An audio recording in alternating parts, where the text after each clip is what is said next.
Et salutations les rôlistes, bienvenue sur, ma foi, cette réponse que je vais faire à un commentaire qui m'a été laissé sur une vidéo concernant les alignements, et notamment l'alignement chaotique bon. Est-ce qu'un chaotique bon peut s'en remettre à la torture pour obtenir des informations vitales qui lui permettront d'éviter un plus grand mal que la torture? Et l'ami Locablas Agression me dit: un chaotique bon peut très bien torturer une personne si celle-ci fait partie d'un gang de tueurs d'enfants par exemple. Donc tuer des tueurs d'enfants est une bonne action, ne pas le faire est une mauvaise action car des enfants innocents vont mourir par la suite. Et en fait c'est très intéressant cette remarque, parce que ça permet de dissiper ce qui semble, selon moi, un malentendu concernant les alignements. Constitue-toi un trésor de vidéos d'astuces, de conseils et d'infos en t'abonnant à la chaîne. Avant de développer, je réexplique, c'est mon point de vue. Il n'y a pas de règles gravées dans le marbre concernant les alignements, mais il y a certains principes de base qu'il faut avoir clarifiés si on veut y voir clair, justement. Tout en se rappelant une règle fondamentale, c'est que c'est ton maître de jeu qui a le dernier mot à la table, faut pas l'oublier. C'est lui qui va arbitrer sur oui ou non, est-ce que cette action colle à l'éthique d'un certain alignement. Alors revenons-en à l'alignement chaotique bon. En fait, de mon point de vue, pour y voir clair, il faut se poser la question de comment qualifier l'acte de torture. Et de mon point de vue, l'acte de torture, quelles qu'en soient les motivations, je dis bien quelles qu'en soient les motivations, l'acte de torture est un acte mauvais. Même si on fait cet acte-là au nom d'un bien plus important, plus grand, il n'en reste pas moins que on se livre à des exactions physiques sur quelqu'un, que ce soit physique ou que ce soit psychologique, mais je crois que là on parle de torture physique, et en soi, c'est-à-dire que de façon vraiment intrinsèque, c'est un acte qui va à l'encontre de l'idée du bien, voilà.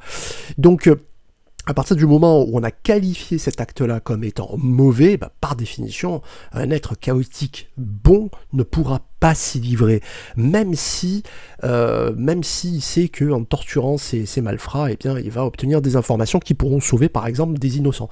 En fait, de mon point de vue, ça, c'est plus du ressort donc d'un alignement neutre mauvais, chaotique mauvais ou loyal mauvais. Ces alignements-là permettent effectivement, au nom d'un égoïsme plus ou moins assumé, parce qu'il ne faut pas oublier qu'après il y a la personnalité, il y a la mentalité et l'éthique personnelle de chacun qui va venir colorer un alignement. Un alignement, c'est pas le mode d'emploi de quelqu'un. Une fois qu'on a dit l'alignement d'un personnage, d'un PJ ou d'un PNJ, on n'a absolument pas tout dit sur lui. On a dit qu'une fraction de lui, qu'un seul aspect de lui. Donc, parce que sinon, ça voudrait dire que tous les loyaux mauvais sont les mêmes, tous les loyaux bons sont les mêmes, et évidemment, les choses sont plus nuancées et plus subtiles que ça. Donc, un loyal mauvais, lui, part du principe, comme je le dis dans la vidéo consacrée à cet alignement, qu'en fait, c'est la loi du plus fort qui régit le monde. Donc il va user de sa force, il va pas hésiter à user de sa force pour instaurer son pouvoir à lui et pour obtenir ce qu'il veut. Donc, par exemple, recourir à la torture ne lui posera aucun problème. Le chaotique mauvais, encore moins, c'est l'alignement des démons, c'est la destruction pour la destruction, c'est même pas motivé par une question d'égoïsme. C'est véritablement défaire ce qui existe, l'absence totale de règles, de lois, enfin bon.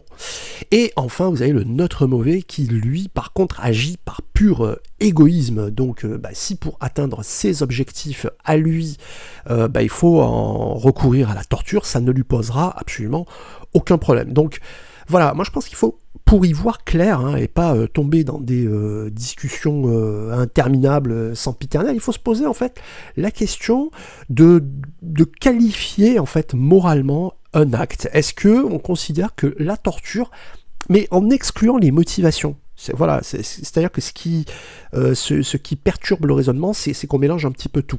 Donc excluons la motivation d'un acte, d'une action.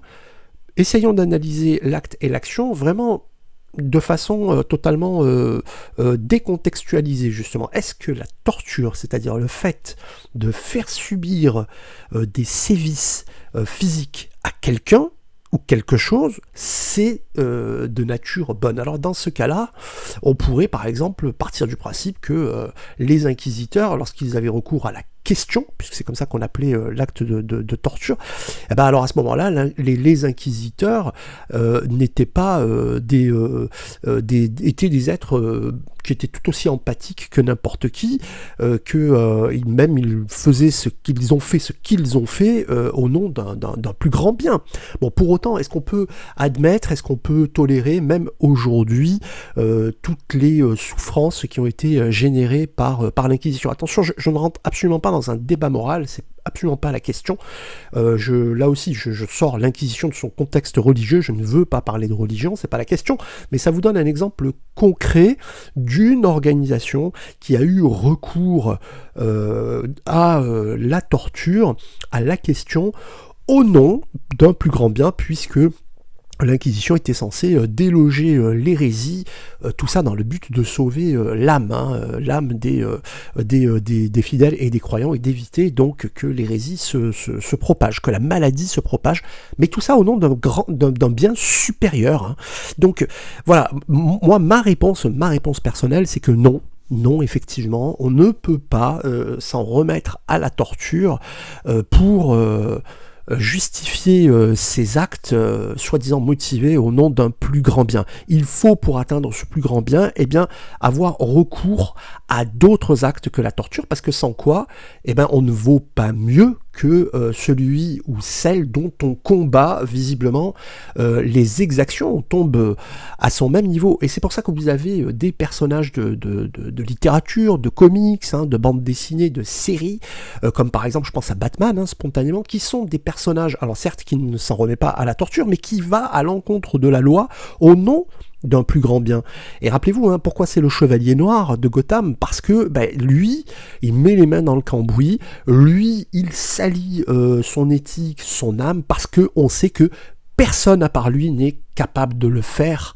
Donc lui se sacrifie d'une certaine façon, son âme et son esprit sont souillés, mais il le fait pour éviter que la population de Gotham ne sombre dans le chaos et ne soit victime d'un plus grand mal, qui est le crime organisé et les super vilains, etc. Donc il le fait en connaissance de cause. Il sait très bien qu'il se met hors la loi, il sait très bien qu'il accomplit des actes qui sont moralement répréhensibles, mais il le fait au nom d'un plus grand bien. Voilà.